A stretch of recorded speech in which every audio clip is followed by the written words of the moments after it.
Bonjour, ravi de vous retrouver pour cette vidéo sur le rôle et les responsabilités de chacun. Donc, pour rebondir sur notre première vidéo, sur le rôle du coach, on a vu qu'en effet, il y avait tout cet art de la maïotique, cet art du questionnement. Alors, est-ce qu'on va rester que dans ce questionnement? Est-ce que le coach est finalement quelqu'un de passif? En fait, non. Le coach n'est pas du tout passif par rapport à l'accompagnement que vous allez avoir avec lui. Il est même très actif. Il va quand même avoir ce rôle de leader. Donc, c'est quelqu'un qui va avoir l'audace, clairement, d'aller oser creuser et investiguer justement ces objectifs de développement de votre projet, parce que l'idée, c'est vraiment d'aller chercher, de vous aider à aller prendre à l'intérieur de vous justement ces ressources que vous n'avez peut-être pas encore exploitées et de développer aussi vos talents. Donc c'est vraiment lui qui va être en charge, en quelque sorte, de maintenir ce qu'on va dire aussi le processus. Donc lui est vraiment le responsable de ce processus, justement de quel outil il va pouvoir utiliser, de vous guider à travers les constructions de séances de coaching. Il va vous aider à garder le tempo, il va mettre le cadre de la relation. Donc voilà, tout ça, lui est en charge de ça. Et donc, vous allez me dire, ok, et alors, qu'est-ce que moi, en tant qu'entrepreneur, quelles sont finalement mes responsabilités et mon rôle? Votre rôle et votre responsabilité, la toute première, c'est qu'en fait, vous restez la personne qui est responsable du résultat. Donc, vous devez avoir cette motivation de venir et de se dire, ok, je vais rester ouvert à ce qui se passe au coaching. Et l'idée, c'est d'intégrer les éléments que je vois durant le coaching avec mon coach dans mon projet.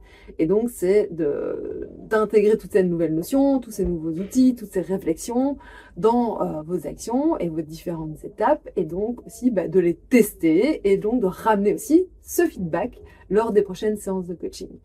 Et donc, pour ça, il faut avoir un mindset qui est quand même ouvert et positif. Parce que clairement, durant ce trajet, il y aura des hauts, il y aura des bas. Et il faut quand même se dire, ok, qu'est-ce que je peux retirer de ces expériences, même si on est confronté à un échec, c'est de se dire, ok, si je le vois comme un apprentissage, finalement, qu'est-ce que j'ai appris à travers cette expérience? Qu'est-ce que je peux en retirer?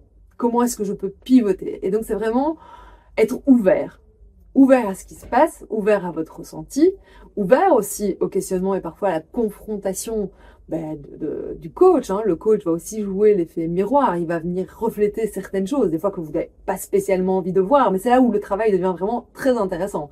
C'est quand on est dans cette position d'ouverture et qu'on se dit « Ah oui, en effet, je n'avais pas vu ou envisagé la situation sous cet angle-là. » Et donc, pourquoi pas explorer. Après, ça ne veut pas dire qu'on doit être d'accord avec tout ce que le coach dit ou tout ce qui est reflété lors d'une séance. On peut très bien se dire, ah oui, c'est intéressant, mais par contre, non, ça ne me parle pas, ou non, je n'adhère pas à ce point de vue. Mais c'est intéressant d'aller sentir ce qui se passe et de rester ouvert justement à cela. Pourquoi? Parce qu'en fait, ça va vous permettre aussi de gagner en autonomie, de gagner en responsabilité et de gagner aussi en prise de conscience justement par rapport au changement, par rapport à l'inconnu et par rapport au doute. Donc vraiment, essayez de voir le coach comme un allié. C'est quelqu'un qui est vraiment là pour vous faire grandir, pour vous aider à développer vos ambitions et vos rêves. Alors, est-ce qu'il est là pour faire de vous des supra-entrepreneurs à la Steve Jobs?